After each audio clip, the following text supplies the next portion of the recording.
Graça e paz, irmãos e irmãs. Estamos no quarto domingo do Advento.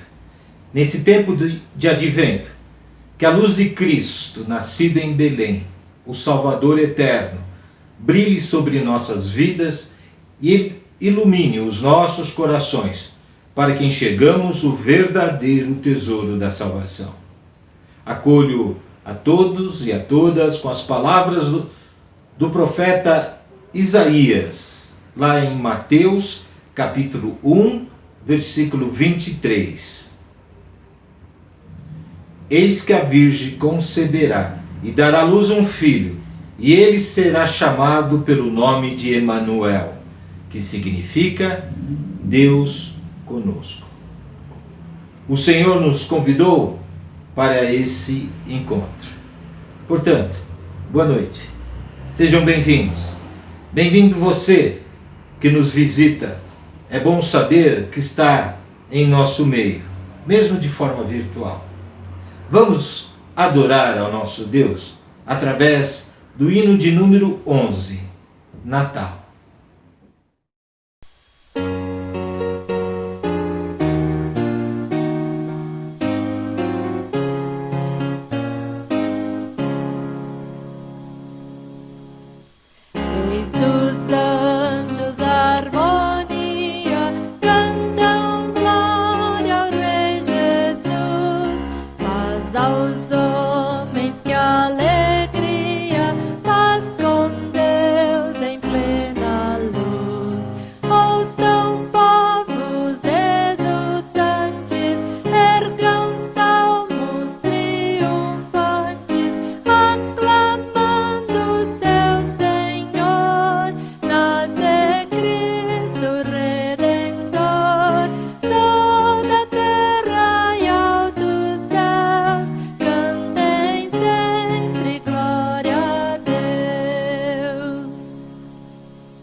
Vamos orar? Querido Deus, somos gratos por mais uma vez podermos nos reunir em culto, de forma especial nesse quarto domingo de Advento. Obrigado por nos possibilitar também esse tempo para que de forma especial silenciarmos, ouvirmos e agirmos através dos teus ensinamentos. Faça com que possamos perceber e refletir sobre o que está acontecendo ao nosso redor e assim vivenciarmos e anunciarmos a tua mensagem de vida e esperança para os que creem. Oramos em nome de Jesus. Amém. Os Salmos de número 32, versículo 5, Diz assim: confessei-te o meu pecado, e a minha iniquidade não mais ocultei. Disse: confessarei ao Senhor as minhas transgressões, e tu perdoaste a iniquidade do meu pecado. A confissão é parte muito importante na vida cristã. Confissão significa admitir alguma coisa. Quando confessamos nossos pecados, reconhecemos os nossos erros e pedimos perdão a Deus. Deus perdoa quem confessa os seus pecados. Outra confissão muito importante é admitir nossa fé em Jesus como nosso Salvador. Essa confissão é um ato de fé. Não podemos esconder nossa fé. Confessar Jesus como Salvador diante de outras pessoas é uma forma de anunciar o Evangelho. Vamos orar, confessando a Deus os nossos pecados.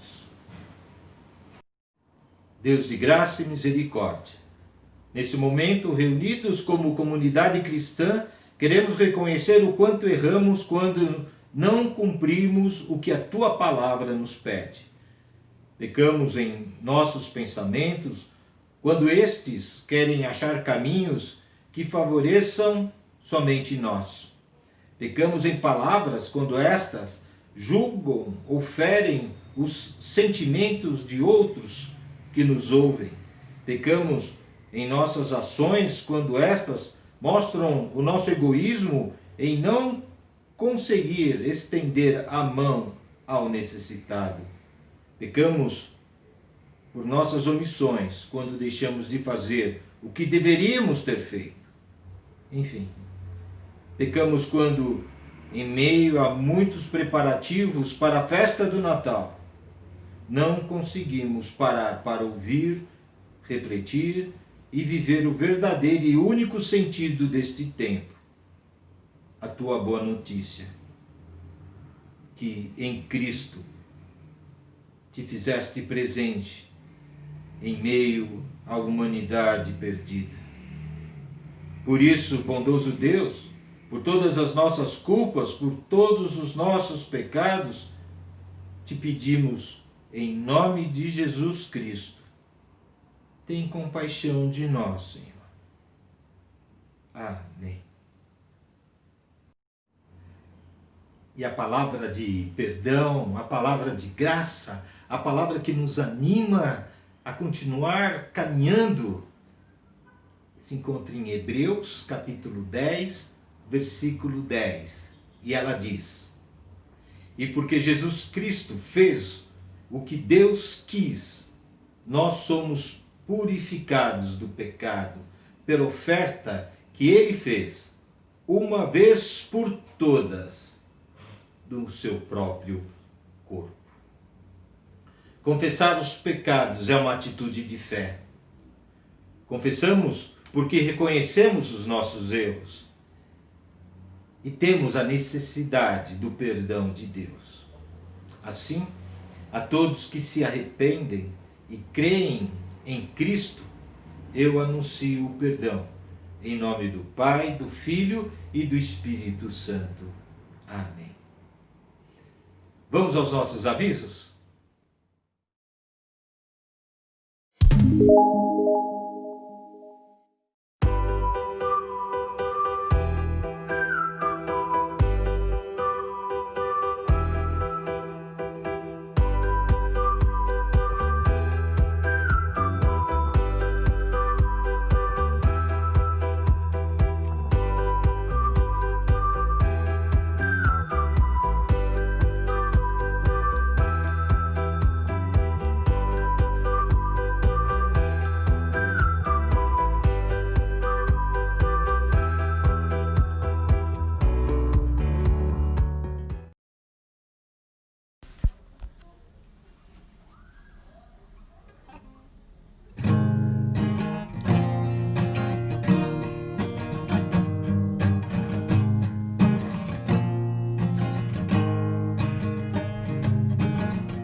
Irmãos e irmãs, graça e paz.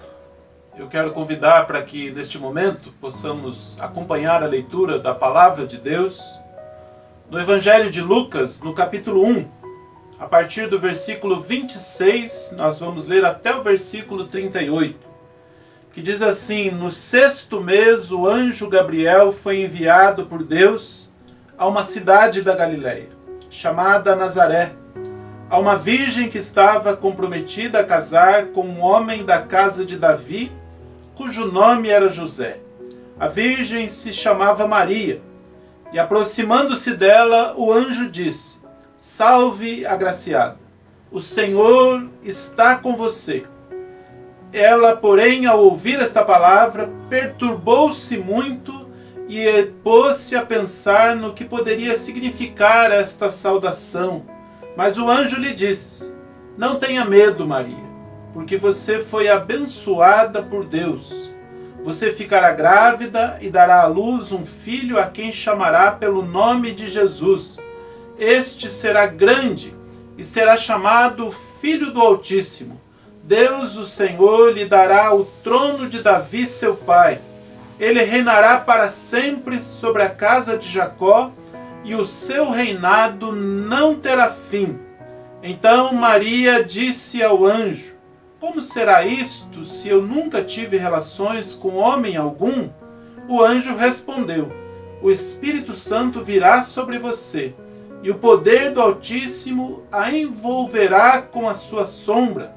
Por isso também o ente santo que há de nascer será chamado Filho de Deus.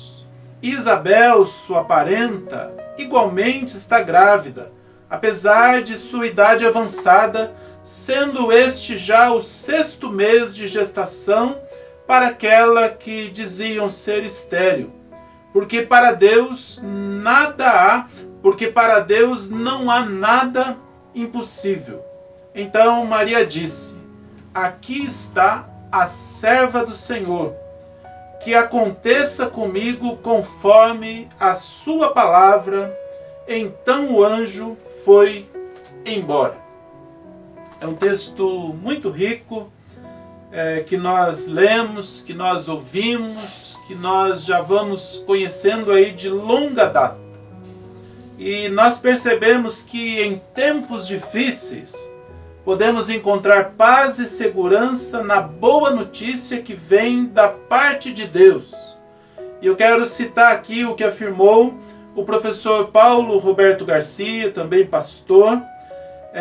Ele disse assim: em Lucas, essa boa notícia aparece nas manjedouras e nos caminhos do nosso mundo.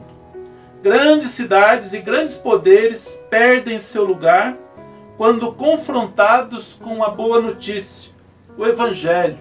O Evangelho que surge na manjedoura de uma pequena cidade, passa por uma cruz, tem seu ápice na ressurreição e no segmento dos frágeis discípulos e discípulas que se tornam portadores dessa boa notícia. O Evangelho de Lucas se completa com a narrativa do livro de Atos dos Apóstolos. E o professor Paulo Garcia também ressaltou que a obra literária lucana tem seu início no nascimento de Jesus, a boa nova apresentada aos pastores, e tem o seu final com Paulo, o apóstolo Paulo, preso em Roma, anunciando livremente a palavra de Deus. Significa que, se nós considerarmos todo o conteúdo da obra de Lucas, o Evangelho de Lucas e o Ato dos Apóstolos, nós vamos ver o começo no nascimento de Jesus e vamos ver o término da obra literária de Lucas, ele mostrando o apóstolo Paulo pregando livremente, mesmo estando sob cadeias, mesmo estando preso. É como que representando o Evangelho sendo pregado nos confins da terra, para que possa chegar onde ele precisa chegar. A parte que nós lemos, ela está no início do Evangelho, que começa com a descrição do nascimento de João Batista, o preparador do caminho, que também aconteceu de forma extraordinária pelo poder de Deus. O nascimento de João também ocorreu de forma extraordinária. Aqui em Lucas, após o anúncio do nascimento de João Batista e em meio à gestação da Isabel, diz assim, 6 meses depois. É como que uma interrupção das narrativas sobre João Batista e sobre os seus pais, Zacarias e Isabel, para descrever o anúncio do nascimento de Jesus. E isso é algo muito precioso para nós. É precioso a gente pensar sobre João Batista, é precioso a gente perceber como ele chegou quebrando o silêncio, como ele chegou abrindo o caminho para a vinda do Salvador. Mas aí nós temos o Evangelho dedicado a narrar para nós como foi que aconteceu o nascimento de Jesus. E dessa narrativa, dessa descrição do anúncio do nascimento de Jesus, eu quero fazer alguns destaques. O primeiro destaque é para a referência à cidade da Galileia, de uma região, né, a cidade de uma região chamada Galileia, uma pequena cidade chamada Nazaré. Aqui nós temos a ideia de que a boa notícia da parte de Deus não veio do centro, não veio de uma grande e importante cidade, não veio da capital. Ela veio da periferia, onde Jesus dedicou boa parte do seu ministério, junto com os seus discípulos e discípulas, no encontro das pessoas, em suas casas, nos caminhos, na sinagoga, nas cidades, nas aldeias. Isso nos ensina, nos ajuda a perceber a forma diferente de Deus agir. Não importa o tamanho da cidade, não importa a humildade das pessoas que estiverem lá, importa que Deus está enviando os seus mensageiros, assim como ele enviou aquele mensageiro, o anjo Gabriel, para anunciar, para fazer aquele anúncio de boa nova para Maria. Hoje em dia, o nosso Deus tem enviado pessoas. Ele os envia como mensageiros e mensageiras dessa boa notícia da salvação. Esse é um primeiro destaque. O segundo destaque que eu quero fazer é para a saudação que o anjo fez a Maria. O anjo Gabriel disse: "Salve, agraciada, o Senhor está com você." É a saudação, e essa saudação é tão importante que Maria ficou perturbada. Diz aqui na nossa versão, que acabamos de ler, ela ficou pensando no seu significado. Imagina você chegando para alguém e dizendo bom dia, e essa pessoa ficar ali encucada pensando o que ela quis dizer, o que essa saudação vem trazer para mim hoje. Talvez Maria estivesse pensando no contexto que ela vivia, no contexto do mundo, e o que poderia representar aquela saudação. E o anjo então disse a Maria: "Não tenha medo, Maria, porque você foi abençoada por Deus." E eu paro aqui então convidando vocês, queridos irmãos e irmãs, para pensarem nesta explicação, para pensarem neste significado, para pensarem que Deus também nos envia esta boa notícia de que nós também somos abençoados. Não temos o privilégio que Maria teve, não podemos nos comparar com a estatura de Maria, que é a bem-aventurada. Mas nós podemos sim entender que Deus nos coloca nessa condição de abençoados, sem entrar no mérito do uso dos termos gregos, chaire e chareton, empregados aqui na saudação. Quando ele disse salve e quando ele disse agraciada, ele usa um termo semelhante. O termo tem a mesma raiz, que é onde nós encontramos a graça de Deus. Salve, agraciada, me faz pensar na condição de cada um e cada uma de nós como abençoados por Deus, agraciados, cheios de graça. Me faz pensar no termo carisma, que tem o seu significado teológico, que a gente pode dizer assim, significa aquela pessoa que tem uma ligação direta na graça de Deus. Aquilo que eu e você precisamos ter para que possamos fazer a obra de Deus, para que possamos anunciar a boa notícia, As pessoas precisam olhar para a nossa vida e perceber que nós somos abençoados, que nós somos agraciados, ou seja, que a graça de Deus repousa sobre a nossa vida, que nós temos uma ligação com esta graça de Deus. Temos sim as nossas fragilidades e defeitos. Não conseguimos fazer tudo para atender às expectativas das pessoas, mas podemos sim ser identificados como alguém que tem uma ligação com a graça de Deus. Um pastor, uma pastora, abençoado, abençoado, um irmão abençoado, uma irmã abençoada, um obreiro, um líder da igreja, abençoado por Deus. E significa então que ele tem cuidado de nós e que ele cumpre os seus propósitos através da nossa vida. E eu não posso também deixar de dizer que aqui no centro da narrativa nós nos deparamos com a fala do anjo Gabriel sobre Jesus. E ele está dizendo quem é Jesus. Quando ele disse para Maria: você ficará grávida e dará à luz um filho a quem chamará pelo nome de Jesus. Este será grande e será chamado Filho do Altíssimo. Deus, o Senhor, lhe dará o trono de Davi, seu pai. Ele reinará para sempre sobre a casa de Jacó, e o seu reinado não terá fim.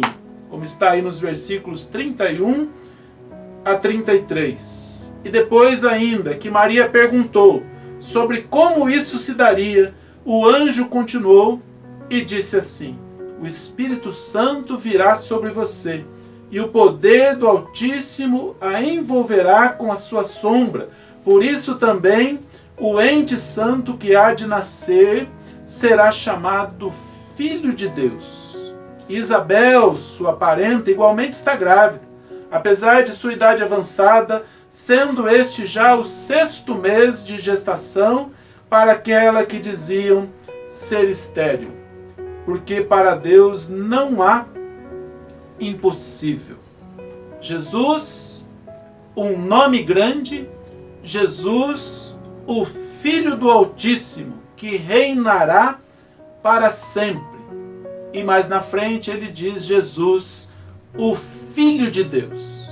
E nós sabemos, irmãos e irmãs, o Salvador.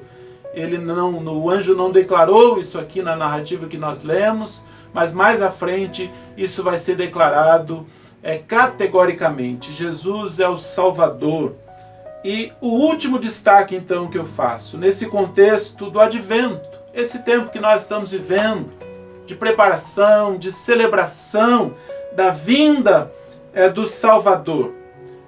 Eu destaco aqui a resposta de Maria, quando ela disse: aqui está a serva do Senhor, que aconteça comigo conforme a sua palavra. E então o anjo foi embora. Que aconteça comigo conforme a tua palavra. Esta foi a disposição expressa de Maria.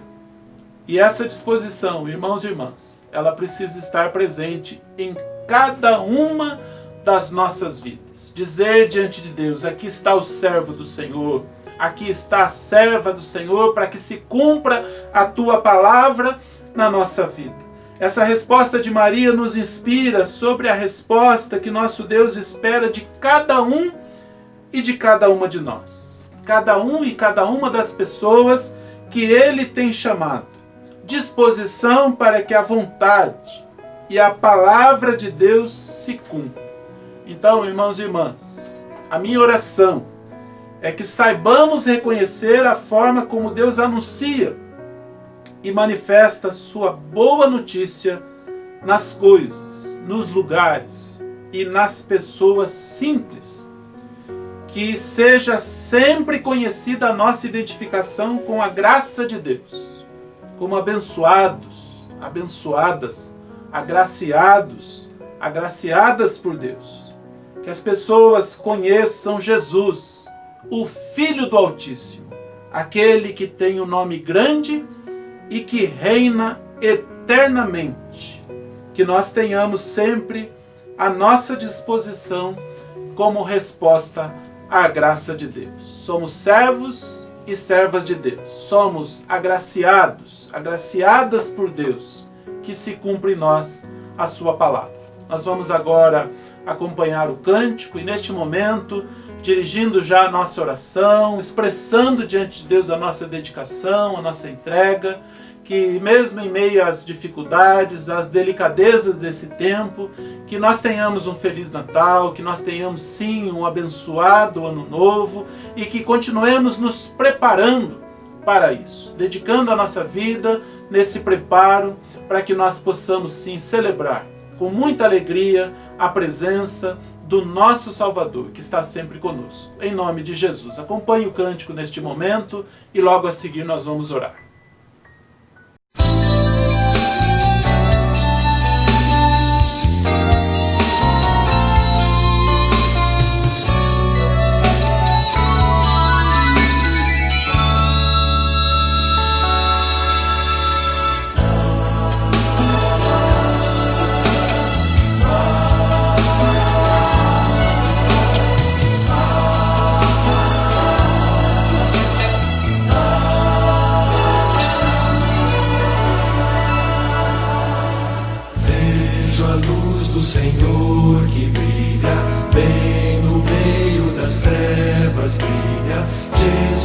Cristo é a luz deste mundo, nos acorda do sono profundo. Brilha em mim, brilha em mim. Brilha, Jesus, mostra ao mundo a luz de Deus, Pai, Espírito de Deus, vem refúgio em nós. Faz transbordar sobre os povos tua graça e perdão. Vem ordenar que haja luz, ó Senhor.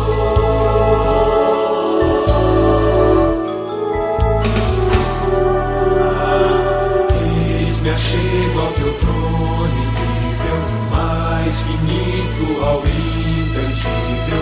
Por teu sangue precioso eu ouso entrar, minhas sombras da alma vem dissipar. Brilha em mim, brilha em mim. Brilha, Jesus, mostra ao mundo a luz de Deus, Pai, Espírito de Deus, vem refúgio em nós. Faz transbordar sobre os povos tua graça e perdão. Vem ordenar que haja luz, ó Senhor.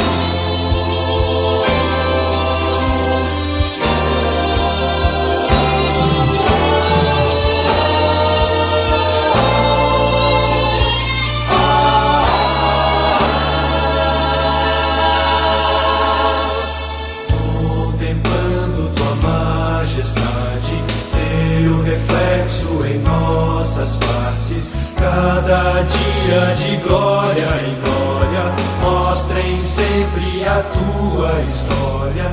Brilha em mim, brilha em mim.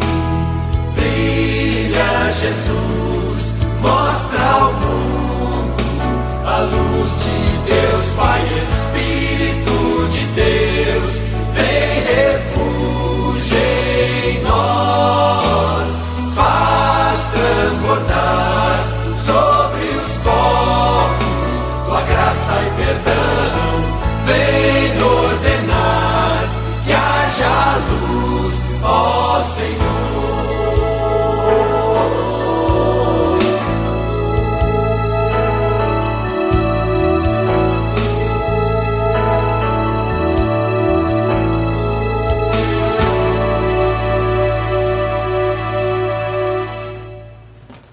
Vamos orar, queridos irmãos e irmãs. Bendito Deus, nosso amado Pai, nós estamos na Tua presença. Tu és o Senhor de toda graça. E nós, ó Deus, queremos neste momento agradecer, porque o Senhor nos enviou esta boa notícia, e não importa onde nós estejamos, que circunstância nós estejamos vivendo, nós também poderemos ser portadores desta boa nova de que em Jesus é a salvação. Ajuda-nos, ó Deus, a perceber que nós somos abençoados do Senhor, que a nossa vida pertence ao Senhor, que somos agraciados e que, ó Deus, nessa manifestação de graça e de bondade do Senhor nas nossas vidas, nós somos também portadores de boas novas. Obrigado pela vida de Maria, obrigado pelo ministério que ela cumpriu, pela bem-aventurança que coube a ela, por ser a mãe do nosso Salvador. Mas neste momento, Senhor, nós queremos colocar as nossas vidas para que sejamos instrumentos do Senhor nesse tempo que nós estamos vivendo. E que as pessoas possam ouvir, sim, da nossa boca, que as pessoas possam, sim, perceber na nossa vida esta boa notícia, esta boa nova de que em Jesus a salvação e de que nós somos, sim, agraciados pelo Senhor. E que essa graça vá se estendendo, ó Deus, para muitas outras pessoas e por sobre toda a face desta terra. Senhor, nos abençoa, nos guarda, nos livra, Senhor, do poder do mal, sustenta, Senhor, a nossa vida, o nosso caminhar e usa a nossa vida, Senhor, para a glória e para o louvor do teu santo nome. Abençoa as pessoas enfermas, abençoa, Senhor, as pessoas enlutadas, as pessoas que estão sofrendo. Continuamos, ó Deus, orando pela nossa irmã Sônia, por toda a sua família, e confiamos, ó Deus, que o Senhor tem o consolo, que o Senhor tem o conforto, porque nós oramos, Senhor, em nome de Jesus. Em nome de Jesus. Vamos receber a bênção, que a graça do Senhor Jesus, que o amor de Deus, nosso Pai, que a comunhão, que a consolação e que o poder do Espírito Santo de Deus, que seja sobre todos nós, que seja sobre todo o povo de Deus, hoje e para todos sempre. Amém, Senhor Deus. Amém, Senhor. Amém.